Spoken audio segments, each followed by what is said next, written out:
ప్రధానంగా ఎయిర్పోర్ట్స్ విషయంలో, మెట్రో రైలు విషయంలో, అదేవిధంగా నీటి కేటాయింపుల విషయంలో ఇట్లా ప్రధానమైన అంశాలు కేంద్ర ప్రభుత్వం దగ్గర దీర్ఘకాలికంగా వాయిదా పడుతూ వస్తున్నాయి.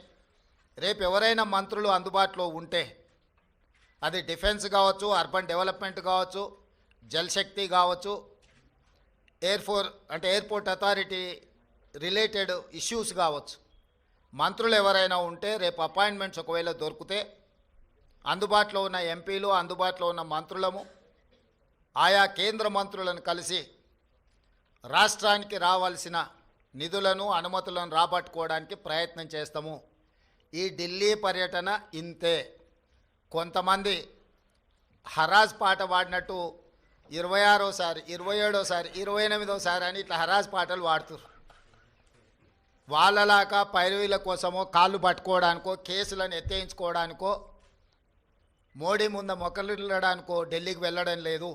కేంద్ర ప్రభుత్వాన్ని అవసరమైతే నిలదీసైనా రాష్ట్ర ప్రభుత్వానికి రావాల్సిన నిధులు, అనుమతులను తెచ్చుకోవడానికే మేము ఢిల్లీ పర్యటన చేస్తున్నాము.